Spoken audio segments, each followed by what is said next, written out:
Heading लिहून घेतो मी, time period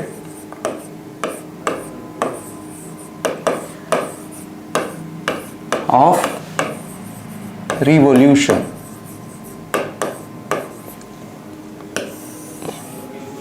आता बघा हा आपला असा सर्क्युलर मोशन होणार होती ही, राईट. प्रत्येक पॉइंटला वेलॉसिटी ची फक्त डायरेक्शन बदलत होती है ना, स्पीड सेमच राहत होता. सो अशा सर्क्युलर मोशनला एक स्पेशल नाव आहे, it is called uniform circular motion है ना.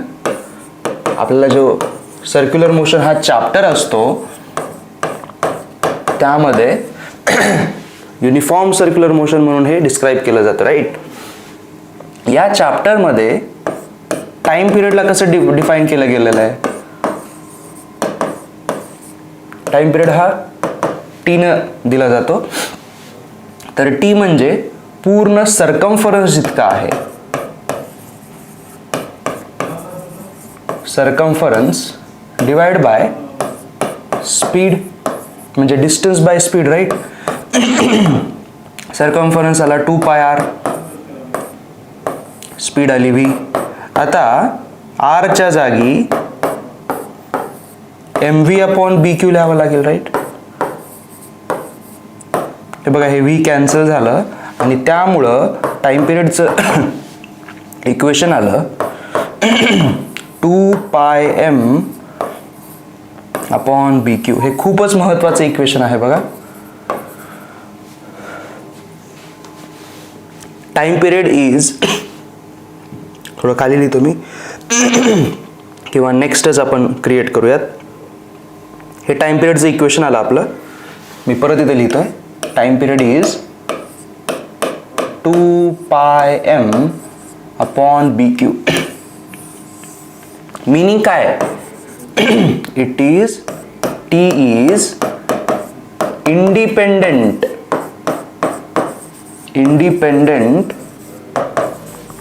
Of v and r. हे किती महत्वाचं आहे बघा. कोणत्या वेलॉसिटीने प्रोजेक्ट केला गेला आहे, त्याची रेडियस किती असणार आहे, हे ऍक्च्युली तो इंडिपेंडेंट आहे.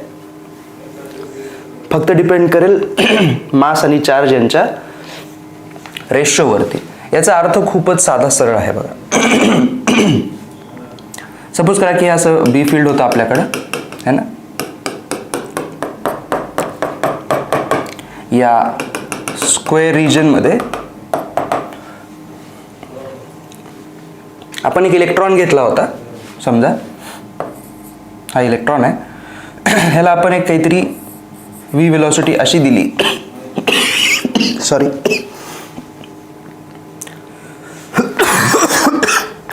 Okay. And we observe that हा एक r रेडियसचा सर्कल कंप्लीट करून परत इकडे येतो अबाउट दिस सेंटर. ओके, असं झालेलं आहे ह्या O च्या अबाउट. ठीक आहे. आता आपण काय केलं, आपण दुसरा एक इलेक्ट्रॉन घेतला आणि त्याला 2v स्पीड दिली, 2v स्पीड, डबल स्पीड दिली. तर go back to your radius equation. Radius equation is mv/bq, right. Radius equation is mv/bq. Velocity वाढवली कीपिंग अदर थिंग्स सेम तर रेडियस वाढते आणि वेलॉसिटी डबल केला तर रेडियस पण डबल होईल है ना. म्हणजे याची रेडियस याच्यापेक्षा डबल असणार आहे, 2r असणार आहे. म्हणजे तो असा मोठा सर्कल कंप्लीट करणार आहे. हा असा समजतंय. पण टाइम पिरियड, ह्या दोघांचा टाइम पिरियड सेमच असेल, ह्या दोघांचा टाइम पिरियड सेमच असेल, सेम टाइम पिरियड. हा मोठा सर्कल वाला जो आहे त्याला बघा ह्याची रेडियस इथे लिहायची राहून गेली, ह्याची रेडियस इथं 2r आहे है ना. हा जो मोठा सर्कल वाला आहे ह्याला डबल सर्कम्फरन्स कंप्लीट करायचे. compared to the smaller one. Double circumference, तरी पण दोघांचा टाइम पिरियड सेमच आहे. का बरं? कारण याची स्पीड पण डबल आहे. डिस्टन्स डबल करायचं आहे, yes we get it, but it also has that advantage of double the speed. त्यामुळे टाइम परत सेमच असेल. म्हणजे हे तुम्हाला कसं दिसेल माहिती का? तुम्ही जर यांना एकाच टाइमला जर सोडलं असतं, समजा तुम्ही जर यांना एकाच टाइमला 2 इलेक्ट्रॉन्सला जर इथून सोडलं असतं तुम्ही दोन्ही इलेक्ट्रॉनला, तर थोड्या वेळानं ते दोघंही एकाच वेळेला इथं पोहोचले असते. म्हणजे त्यांनी 1/4 ऑफ द सर्कल एकत्र कंप्लीट केला असता, सोबत सोबतच गेले असते असे इथून, है ना. परत मग थोड्या वेळानं मे बी इथं आले असते, दोघंही एकत्र आले असते. दोघांची रेडियस म्हणजे सेम झाली असती, नंतर दोघं एकत्रच इथं आले असते. बघा, म्हणजे जोपर्यंत छोटा फक्त इतकं डिस्टन्स कव्हर करतोय, मोठा एवढं मोठं डिस्टन्स कव्हर करतोय, कारण त्याची स्पीड तशी आहे. ठीक आहे. So time is independent of V and R, हा खूप महत्त्वाचा पॉईंट असेल तुमच्यासाठी. अजून एक ह्याच्यामध्ये दुसरं इन्फॉर्मेशन आपल्याला लिहिता येते, frequency. Frequency of revolution F is equal to 1/t, that is BQ upon 2πm. हे झालं बघा तुमची फ्रीक्वेन्सी, टाइम पिरियडच्या उलट. ठीक आहे. तर या फ्रीक्वेन्सीचाही आपण पुढे यूज करणार आहोत, है ना. बघूयात आपण पुढचे प्रश्न. आता ह्याच्यावरती बेस्ड असणार आहेत पुढचे प्रश्न. बघा, a proton and electron both moving with the same velocity v enter into a region of magnetic field directed perpendicular to the velocity of the particles. They will now move in a circular orbit such that their time period will be different, same वगैरह, orbital radii would be same. ठीक आहे. तर r is equal to mv upon bq असतो, right. त्यांनी काय म्हटलेलं आहे, त्यांची वेलॉसिटी सेम आहे आणि प्रोटॉन आणि इलेक्ट्रॉनचा चार्ज पण सेम असतो बरं का. मॅग्निट्यूड सेमच असतं त्यांचं, बी फील्ड सेमच आहे, पण मास सेम असतं का? नाही. प्रोटॉनचं मास जास्त आहे, त्यामुळं प्रोटॉनची रेडियस जास्त असेल इलेक्ट्रॉनपेक्षा. त्यांनी म्हटलेलं आहे की सेम रेडिय आहे, तर हे तर ऑप्शन गेलं. आता टाइम पिरियडचे वरचे ऑप्शन्स बघूयात आपण. Time period is 2πm upon BQ. आता बघा, बी फील्ड आणि हे कॉन्स्टंट फक्त सेम आहे, त्याचा अर्थ टाइम पिरियड कुणावर प्रोपोर्शनल आहे? मास अपॉन चार्जचा रेशो. दोघांसाठी चार्ज सेमच आहे. राहिलं कोण मग? मास. मास कुणाचं जास्त होतं? प्रोटॉनचं. म्हणजे प्रोटॉनचा टाइम पिरियड जास्त असला पाहिजे. Second option. समजतंय? दुसरी एक गोष्ट, ते सर्क्युलर ऑर्बिटमध्ये जरी गेले तरी आपण काल थोडं बहुत डिस्कस केलं होतं की एक जण असा जातो, दुसरा असा जाईल बरं का. हे असं सेपरेशन होतं, है ना, कारण की अपोजिट चार्जेस आहेत, तर फोर्स हे वेगळ्या डायरेक्शन मध्ये लागतात त्यांना. ओके. पुढचा प्रश्न बघूयात. A proton and deuteron both having same kinetic energy enter perpendicularly into the B field. The motion is a circular path of radius rp and rd. Then the correct statement is okay. Same kinetic energy. बघा, kinetic energy दोघांची same आहे. तर आपण काय करू, radius kinetic energy सोबतचं equation लिहून घेऊ. Under root of 2 into mass into kinetic energy divided by BQ, right. मग आपण रेडियस ऑफ प्रोटॉन आणि रेडियस ऑफ ड्यूटेरॉन यांच्यासाठी इक्वेशन लिहू डबल, है ना. काय काय होईल बघा, हा 2 आणि बी वाटलं तर आपण सगळं लिहूनच घेऊ, कशाला, है ना. हे बघा, 2 into mass into kinetic energy divide by BQ. हे न्यूमरेटर आहे प्रोटॉनसाठी, whole divided by under root करा 2m into kinetic energy divide by BQ. हे पूर्ण आहे ड्यूटेरॉनसाठी. ओके. ह्यांच्यामध्ये सेम काय आहे एकदा चेक करा बरं. ह्यांच्यामध्ये सेम काय आहे? सेम कायनेटिक एनर्जी म्हटलेलं आहे, तर हा तर पार्ट कॅन्सल होऊन जाईल. बी फील्ड सेम आहे, हा पण कॅन्सल होऊन जाईल. 2 कॉन्स्टंट आहे, हा पण कॅन्सल होऊन जाईल. राहिलं काय शिल्लक? मास, है ना. अंडर रूट ऑफ मास शिल्लक राहिलेला आहे. तर बघा, आपण इथं करतोय rp अपॉन rd जो आहे त्याच्यामध्ये अंडर रूट ऑफ मास, कुणाचं? प्रोटॉनचं मास जर आपण m घेतलं, है ना, तर ड्यूटेरॉनचं आपल्याला डबल घ्यावं लागतं. पण दोघांचा चार्ज तर सेमच असतो ना, we can actually cancel this out here only. तर हे 1:√2 आन्सर येणार आहे बघा. Meaning √2 RP is equal to RD. √2 RP is RD. हे बघा, हे पहिलं ऑप्शन येऊन जातं. पुढचा प्रश्न. Which particle will have a minimum frequency of revolution when projected in a cyclotron? Cyclotron म्हणजे वेगळं काही नाही आहे, असं जास्त काही टेन्शन नका घेऊ. हे जे सर्क्युलर मोशन आपण जे करतोय तसं एक डिव्हाइस असतो तसा, त्याला सायक्लोट्रॉन म्हणतात. आपण तो पाहणार आहोत, डोंट वरी.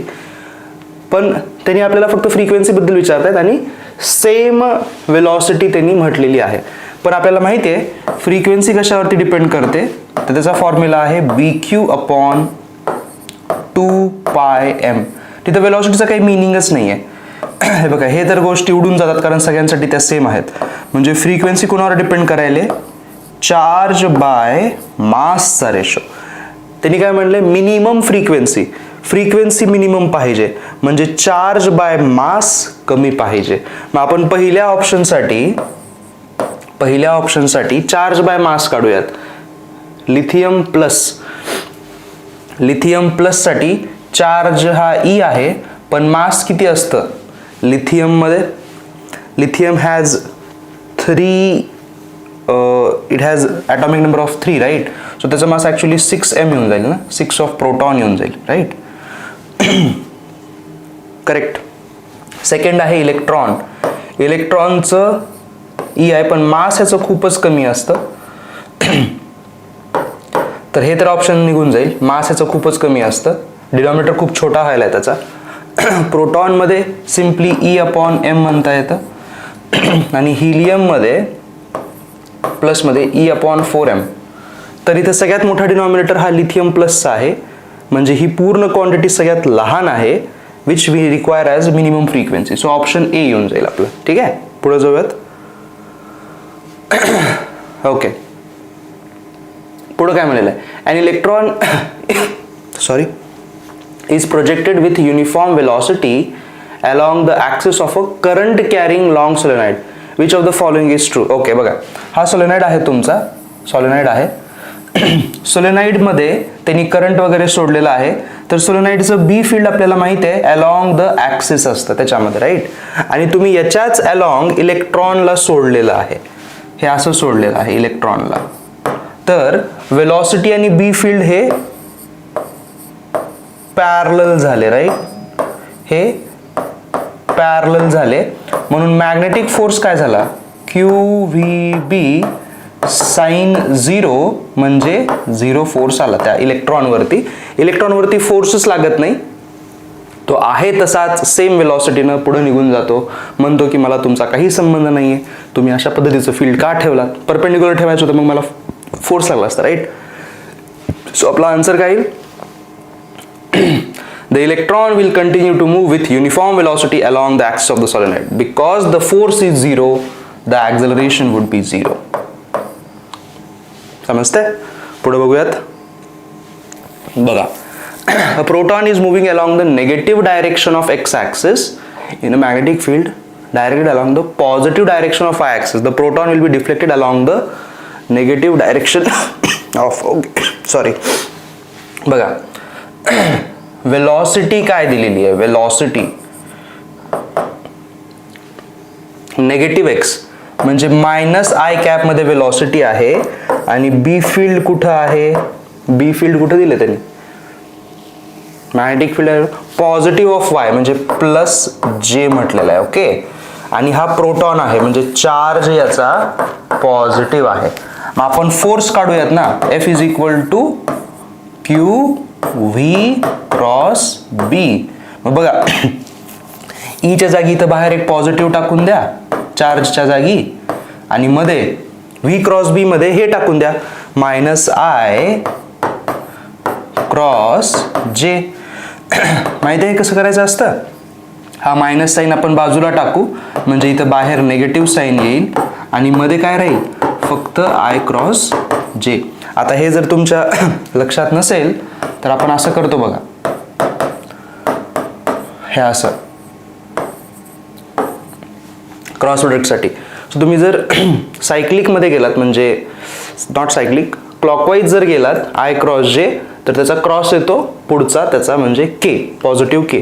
सो हे ब्रॅकेट येईल पॉझिटिव्ह के, पण बाहेर एक मायनस आहे, मिनिंग हा फोर्स मायनस के मध्ये लागेल, म्हणजे तो मायनस झेड ॲक्सिस मध्ये डिफ्लेक्ट होईल. हे असा प्रश्न होता बघा, एकदम इझी है ना. Two particles x and Y having equal charges after being accelerated through the same potential difference enter a region of uniform magnetic field and describe a circular path of radius r1 and r2. what is the ratio of their masses? Okay ठीक आहे. आता इथं potential difference बद्दल त्यांनी विचारतायत, तर कोणता formula वापरायचा? पहिल्या ह्याच्यात जाऊ. हे बघा, हा होता पोटेन्शियल डिफरन्सचा formula. Radius is equal to 1/b under root 2 into M into potential difference by charge. तो फॉर्म्युला आता तुम्ही लक्षात ठेवला पाहिजे, कारण त्या एकाच फॉर्म्युल्यामध्ये पोटेन्शियल डिफरन्स आहे. Okay, so let us use that formula. बघा मी परत जातोय.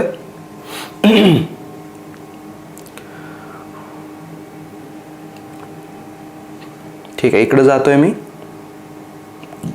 हा, radius is equal to 1/b under root of हा 2m into potential difference divide by charge. है ना, एकदा करेक्ट आहे का आपण चेक करूयात. करेक्ट. ओके. आता काय म्हटलेलं आहे की चार्ज इक्वल आहेत. बघा, चार्ज इक्वल आहेत, पोटेन्शियल डिफरन्स पण सेम आहे आणि मॅग्नेटिक फील्ड पण सेम आहे, राईट. म्हणजे याच्यातल्या तीन गोष्टी सेम आहेत. कोणतं? पोटेन्शियल डिफरन्स, चार्ज आणि बी फील्ड. जर या तीन गोष्टी कॉन्स्टंट असतील आणि हे दोन पण एक कॉन्स्टंटच आहे ना, so can I directly say that the radius is only proportional to root of mass. जो सेम नाही आहे त्याला प्रपोर्शनल राहील ते, है ना. बाकी सगळे सेमच होते. सो जेव्हा तुम्ही रेशो घ्याल r1/r2चा, जेव्हा तुम्ही रेशो घ्याल, हे सगळे कॅन्सल होणार आहेत. मग तेवढं लिहित बसण्याच्या अगोदर we can directly cancel them, right. आणि जो काही सेम दिलेला नाही आहे ना, त्याच्याशीच तुम्ही प्रपोर्शनॅलिटी डायरेक्ट लिहू शकता. This is like it will save maybe some 5 or 10 seconds of your time in the exam. जे कॉन्स्टंट आहेत आपण ते डायरेक्ट काढून टाकतोय, R proportional to root M. आता तुम्ही इक्वेशन लिहा, r1/r2 is under route m1/m2. मग ह्याला आपण स्क्वेअर करूयात, है ना.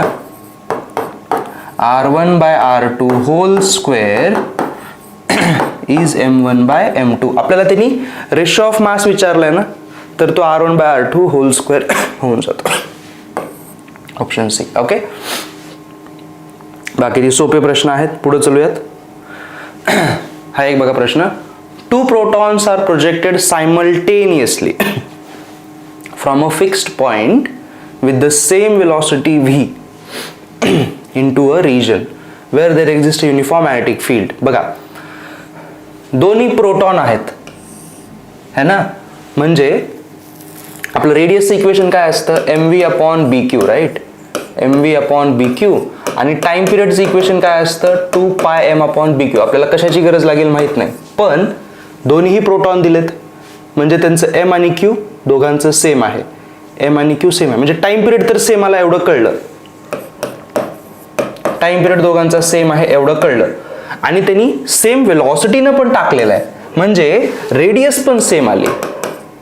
दोन्हीही प्रोटॉनची सायमल्टेनियसली त्यांनी जे फेकतायत, रेडियस सेम आहे, टाइम पिरियड सेम आहे, म्हणजे ते सेम सर्कल कंप्लीट करणार आहेत, सेम सर्कलवरती असणार आहेत. पुढं the magnetic field is perpendicular to B field, म्हणजे ते सर्कल करणार आहेत. Okay. One proton starts at time t equal to 0 and another proton at t equal to πm/2qb. Okay. ठीक है, ठीक है. The separation between them at time t equal to πm/bq. Okay, ठीक है. ओके. तर आता विचार करा, वेगवेगळ्या टाइमला सोडलेले आहेत बरं का ते प्रोटॉन. तर हे तेच सर्क्युलर पाथ होते जे दोघ जण कव्हर करणार होते, एकाच वेळेला नाही सोडलेले. ठीक आहे, समजा हा तुमचा प्रोजेक्शनचा पॉइंट आहे, ह्याला आपण पॉइंट पी म्हणूयात, प्रोजेक्शनचा पॉइंट आहे हा. तर पहिला इलेक्ट्रॉन इथून जेव्हा असा सोडला गेला या मोमेंटला, हे तुमचा t=0 टाइम आहे. ओके, अजून दुसरा इलेक्ट्रॉन नाही आहे सोडलेला. दुसऱ्या इलेक्ट्रॉनसाठी आपण इथं डायग्राम काढूयात. बघा, दुसरा इलेक्ट्रॉन कधी सोडलाय म्हणलाय, ॲट टाइम πm/2bq. आपला टाइम पिरियड किती असतो, 2πm/bq असतो, राईट. मग या टाइम पिरियडच्या कंपॅरिझन मध्ये हा टाइम आहे किती, एकदा बघा बरं. πm/2bq, can I say that हा जो टाइम पिरियड त्यांनी दिलेला आहे आपल्याला दुसरा प्रोटॉन सोडण्याचा, तो तुमच्या टाइम पिरियडच्या ॲक्च्युली 1/4च आहे म्हणता येईल ना असं. म्हणजे हा जो पहिला प्रोटॉन आहे त्याला पूर्ण असं सर्कल कंप्लीट करायला एवढा वेळ लागला असता, राईट.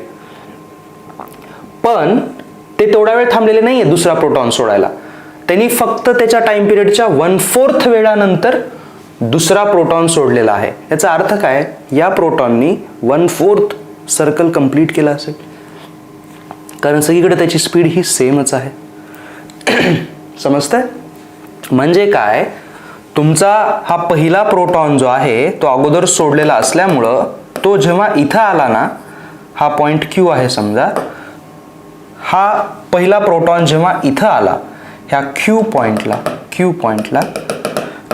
त्यानं 1/4 सर्कल कंप्लीट केला होता, त्यासाठी त्याला t/4 टाइम लागला होता. तिथं तुमचा पहिला प्रोटॉन आलेला असेल, त्या मोमेंटला दुसरा प्रोटॉन इथून सोडला गेला होता पॉइंट P पासून. ही तुमची सिच्युएशन आहे बघा, समजते का. हा टाइम आहे तुमचा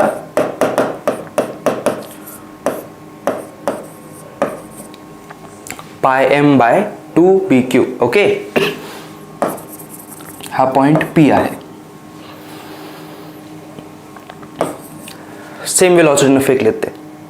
ठीक आहे, त्यांनी काय म्हणलेलं आहे बघा, the separation between them at time πm/bq. आता πm/bq म्हणजे काय, हे बघा, हे टोटल टाइम पिरियडचा अर्धा आहे, हे अर्धा टाइम पिरियड म्हणतायत ते, अर्धा टाइम पिरियड है ना. सॉरी, हे अर्धा टाइम पिरियड आहे, t/2 आहे हा. म्हणजे t/4 ला ही सिच्युएशन होती. आता t/2 ला काय झालं असेल सांगा बरं, हाफ ऑफ द टाइम पिरियडला काय झालं असेल, तुमचा हा जो पहिला आहे तो इथं आलेला असू शकतो, राईट, पहिला, आणि जो दुसरा जो मागून येतोय तो इथं असला पाहिजे. या दोघांमधलं सेपरेशन हे झालं, राईट. हे r डिस्टन्स, हे r डिस्टन्स, ह्या दोघांमधलं डिस्टन्स किती झालं, √2r, करेक्ट. डिस्टन्स झालं √2r, which is √2 into radius is mv/bq. झालं, एवढंच आन्सर आहे. एवढा मोठा प्रश्न आहे पण खूप सोपा आहे ऍक्च्युली. माहिती का, या प्रश्नाची खासियत अशी आहे, प्रश्न ऍक्च्युली इथंच संपून गेलाय. ह्यांनी जे पुढचं विचारलं ना, the separation between them at time, हा जो वेगळा टाइम दिला ना त्यांनी, ह्याची काही गरज नाही. का बरं, या दोघांमध्ये कसं 1/4 ऑफ अ सर्कलचं सेपरेशन आहे, राईट. हे सेपरेशन नेहमी राहणार आहे, नेहमी. का बरं, दोघांची स्पीड सेम आहे, म्हणजे एकाच्या मागे एक दोघं असे शेपटासारखं राहणार आहेत. हे असे, हे डिस्टन्स कधीच बदलणार आहे, because both have the same speed. कुणी पुढे जाणार नाही, कुणी मागं राहणार नाही, है ना. म्हणजे इफेक्टिव्हली ही डायग्राम कशी राहील माहिती का, पुढे गेल्यानंतर समजा सेकंड नंबरचा पार्टिकल जर इथं आला असता तर पहिल्या नंबरचा एक्झॅक्टली 90 डिग्रीवर पुढे राहिला असता, हे 2 आणि 1 राहिले असते. और थोड्या वेळानं मे बी हे इकडं आला असता तर मग हा इकडं आला असता, हे असं परत 90 डिग्री राहिले असते, हे असं चालतच गेलं असतं. आणि त्यामुळे ते डिस्टन्स जे इथं होतं हे पण √2rच आहे बरं का, तेच इथं राहिलेलं आहे, तेच अजून कोणत्याही वेळेला राहिलं असतं. समजतात? ओके, ठीक आहे. हे झाले थोडेसे क्वेश्चन्स. आता मी एक थोडासा वेगळा पार्ट तुम्हाला सांगू इच्छितो. स्टार्ट करूयात बघा. सपोज करा की हे आपल्याकडे अशा पद्धतीचं बी फील्ड आहे, युनिफॉर्म बी फील्ड आहे, क्रॉस म्हणजे इनटू द पेज देतोय आपण. आपण आतापर्यंत काय पाहिलं की चार्ज पार्टिकल हे फील्डच्या मध्ये असताना त्यांना आपण फोर्स लावतोय, राईट, मध्ये असताना. आपण आता तसं नाहीये करणार, आपण चार्ज पार्टिकलला बाहेरून फेकणार आहोत, बाहेरून, है ना. तर बघा कसं फेकतो आपण दाखवतो मी तुम्हाला. लेट्स इमॅजिन करा की हा एक पॉझिटिव्ह क्यू चार्ज आहे, त्याला आपण असं फेकलेलं आहे, ठीक आहे. तर काय होईल, ह्या रिजन मध्ये तर बी फील्ड नाहीये, सो त्याच्यावर फोर्सच लागणार नाही, म्हणून तो स्ट्रेट असा इथपर्यंत येईल. पण ज्या मोमेंटला त्याला ही इथं बाउंड्री लागेल, है ना, ज्या मोमेंटला त्याला बी फील्डची इथं बाउंड्री लागेल त्याच्यावरती फोर्स लागायला चालू होईल. आणि फोर्सची डायरेक्शन कशी असेल एकदा चेक करा. कोणत्या फॉर्म्युल्यानं काढणार तुम्ही, vector F is equal to Q V cross B. हे बघा आता क्यू व्ही क्रॉस बी म्हणजे वेलॉसिटी इकडं आहे, बी फील्ड मध्ये आहे आणि चार्ज पॉझिटिव्ह, म्हणजे अपोजिट करायचं नाही, हे फोर्सची डायरेक्शन आली बघा. म्हणजे ज्या मोमेंटला तुमच्या चार्जची वेलॉसिटी अशी राहणार आहे या पॉइंटला, त्याच्यावरती फोर्स इकडे लागणार आहे असा 90 डिग्री, राईट. बघा आता फोर्स हा जो मॅग्नेटिक फोर्स आहे हा सेंट्रिपिटल असतं असं आपण काल सांगितलंय. सेंट्रिपिटल फोर्सच्याच तिथं कुठंतरी त्याच्याच अलॉंग कुठंतरी सेंटर असणार आहे, म्हणजे हा त्याचा सेंटर आहे. मीनिंग या सेंटरच्या अबाउट हा चार्ज असा सर्कल कंप्लीट करतो आणि मग असं करून रिटर्न बाहेर जाऊ शकतो. समजतंय? This would be the path described by the charge. म्हणजे बघा तो आला आणि परत टर्न घेऊन निघून गेला. समजतंय? आणि हा जो सेंटर आहे हा एक्झॅक्टली त्या बाउंड्रीवरती आलेला बरं का, कारण फोर्स तसा होता म्हणून. तर यू कॅन सी की हे सेंटर आहे, तर ही पूर्ण एक डायमीटर आहे. मीनिंग हा जो तुम्हाला दिसतोय ना हा एक सेमी सर्कल बनतो अशा केसमध्ये, सेमी सर्कल. ठीक आहे, तर चान्सेस आहेत की तो हा सेमी सर्कल कंप्लीट करून जाऊ शकतो. चान्सेस का बरं म्हटलं मी, त्याला कारण आहेत. समजा थोडीशी जास्त जर वेलॉसिटी दिली असती, ही वेलॉसिटी जर मी वाढवली असती आणि याच पॉइंटवरून जर सोडलं असतं तर आपल्या रेडियसचं इक्वेशन काय असतं, mv अपॉन बी क्यू, राईट. जर मी वेलॉसिटी वाढवली असती तर रेडियस वाढली असती, म्हणजे सेंटर जो इथं बनलाय तो मे बी आता इथं बनला असता. समजतंय?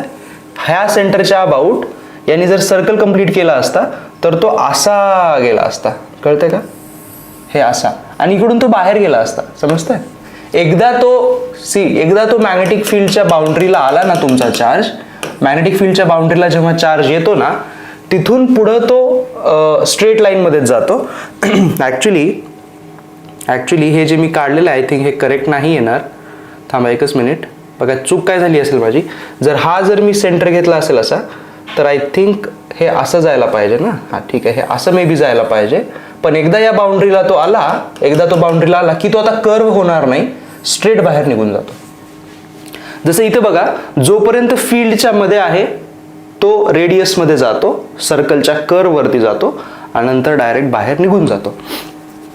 तर असे हे मी 2 एक्झाम्पल तुम्हाला दाखवतोय जिथं रेडियस वरती डिपेंड करतं की तो सेमी सर्कल कंप्लीट करेल का त्याच्याहून कमी कंप्लीट करेल. पण इथं एक मात्र इम्पॉर्टंट आहे, ते म्हणजे हा जो सेंटर बनलेला आहे ना तो एक्झॅक्टली त्या फील्डच्या बाउंड्रीवरती बनला होता, है ना. दुसरं एक एक्झाम्पल देतो मी तुम्हाला. बघा सपोज करा की तुमचा चार्ज पार्टिकल जो आहे तो असा येतोय, पॉझिटिव्ह चार्ज पार्टिकल आहे, अशा वेलॉसिटीने येतो, है ना. तर ही तुमची बाउंड्री दिसते तुम्हाला. बाउंड्रीच्या अगोदर काहीच फोर्स नसेल, पण जिथं मॅग्नेटिक फोर्स स्टार्ट होणार आहे तिथं त्याच्यावरती सडनली आता फोर्स लागायला लागतो. ओके, तर बघा मग आता दिस इज द वेलॉसिटी आणि बी फील्ड मध्ये आहे, त्या फॉर्म्युलाचा वापर करतो मी व्ही क्रॉस बी. तर हे व्ही क्रॉस बी, हे बघा हा आला फोर्स, मीनिंग या डायरेक्शन मध्ये कुठंतरी फोर्स लागेल ॲट 90 डिग्री, है ना. म्हणजे इथं कुठंतरी सेंटर बनणार होतं, है ना. मग आता या पॉईंटच्या अबाउट ही वेलॉसिटी आहे ना, तर बघा हे असं सर्कल बनेल. कळतं तुम्हाला? हे असं काढणं थोडं जास्त इझी जातं मला, म्हणून काढतोय मी. हे बघा हे अशा टाईपचं सर्कल बनेल आणि हा इथंपर्यंत येईल. पण एकदा इथं आला, हे रेडियस आर असणार आहे. ठीक आहे. एकदा इथं आला की बी फील्ड संपलं तर तो स्ट्रेट लाईनमध्ये परत निघून जातोय बघा असा. तर अशा टाईपचा हा पाथ कंप्लीट करतो. हे तुमचं सेंटर आहे. कसं करायचं? इनिशियल वेलॉसिटी बघायची, बी फील्डची डायरेक्शन बघायची, चार्ज बघायचा, फोर्सची डायरेक्शन काढायची. फोर्सच्या डायरेक्शनच्याच अलॉंग कुठंतरी सेंटर दाखवायचा. त्या सेंटर पासून तुमचा जो कॉन्टॅक्ट पॉईंट आहे किंवा एंट्री पॉईंट आहे त्याला असं पकडायचं आणि तिथून एक सर्कल ड्रॉ करून टाकायचा, कर्वेचर. जिथपर्यंत फील्ड आहे तिथपर्यंत. आता इथं माझ्याकडे फील्ड अवेलेबल होतं म्हणून मी त्याला पूर्ण पुढे नेलं तर तो इथूनच बाहेर पडतो. अशा पद्धतीने तुम्ही करू शकता. असे खूप सारे सिच्युएशन्स क्रिएट करता येतात. बघा मी पुढच्या डायग्राममध्ये अजून देतोय तुम्हाला. Let us try it out.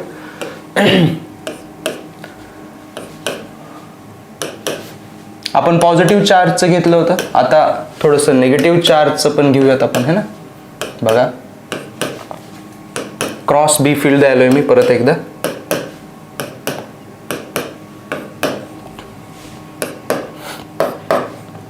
B फील्डची boundary कुठं आहे हे खूप महत्त्वाचं असतं, तर आपण ती अगोदरच इथं सेटअप करून टाकतोय. बघा सगळ्या साईडनी थोडंसं सोपं जातं मग हे बघा हे असं है ना. ही बाउंड्री आहे बी फील्डची. Okay okay. नाव चार्ज आपला बघा. आता सपोज करा की हा चार्ज आहे. ठीक आहे. वेलॉसिटी व्ही आहे पण हा नेगेटिव्ह चार्ज आहे. तर या पॉइंटला तो येणार आहे है ना, या पॉइंटला येणार आहे. वेलॉसिटी इकडे आहे अशी. व्ही क्रॉस बी करा. मी फोर्स इथं लिहायलोय परत एकदा, इक्वेशन विसरून जाल तुम्ही. हे बघा ही व्ही क्रॉस बी हे मध्ये आला असं म्हणजे हा फोर्स आला असता, पण हा निगेटिव्ह चार्ज आहे म्हणजे इकडं फोर्स येईल. तो फोर्स दाखवा ह्याच्यावरती है ना, तो फोर्स दाखवा ह्याच्यावरती. हे बघा हे असं वेलॉसिटी आहे तर फोर्स इकडं होणार होता म्हणजे सेंटर जे आहे ते इथं कुठंतरी आहे. तर बघा ह्या सेंटरसाठी आणि हे असा चार्ज येतोय, ही वेलॉसिटी आहे अगोदरची. इथून असं हे असं कर्वेचर करा. हे बघा हे असं झालं, समजतंय. आणि एकदा इथं आला की तिथून टँजेन्शियली बाहेर काढून टाका, समजतंय. इथे खूप महत्वाची गोष्ट कळते आपल्याला, ती म्हणजे या ओ सेंटरच्या अबाउट हे असे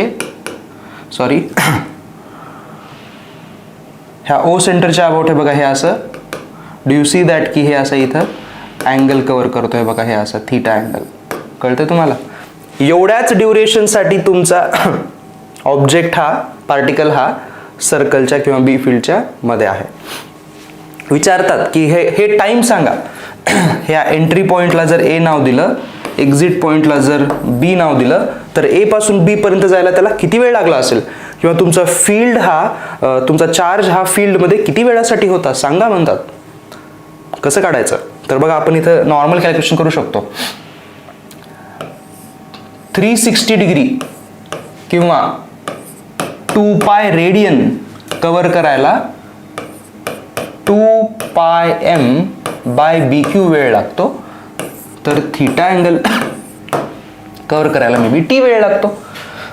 तर टी ची व्हॅल्यू येते theta into 2 pi M by B Q divide by 2 pi. हे कटून गेलं बघा. सो हा टाइम किती आला, थीटा इंटू एम अपॉन बी क्यू. हा एवढा वेळ येऊन जाईल सेकंडमध्ये. असे हे प्रश्न आहेत. ह्या थीटावरती तो टाइम लगेच निघून जातो. हा थीटा जर 90 डिग्री असेल तर टाइम पिरियडच्या 1/4 वेळ लागेल. हा थीटा जर 180 डिग्री असेल तर त्यांनी सेमी सर्कल कंप्लीट केलेलं आहे मागच्या प्रश्नासारखा. हे इथं 180 आहे ना थीटा, सो त्यांनी सेमी सर्कल कंप्लीट केलंय. म्हणजे याला वेळ किती लागला आहे, याला वेळ लागलेला आहे exactly half of the time period. तर अशा पद्धतीनं हे प्रश्न आहेत बरं का. कसे करायचे मग हे प्रश्न, तुम्हाला अगोदर एंट्री पॉइंटला फोर्स काढावा लागेल. तो तुमच्या वेलॉसिटीला 90 डिग्री असेल तिथं कुठेतरी सेंटर दाखवा. त्या सेंटरपासून एंट्री पॉईंटला कनेक्ट करा असं. हे रेडियस झाली तुमची आणि मग कर्वेचर टाका, झालं तुमचं. ओके. तर याच्यासारखे अजून काही प्रश्न आपण नेक्स्ट क्लासला पण आपण बघूयात. ठीक आहे, आज इथंच थांबतोय आपण.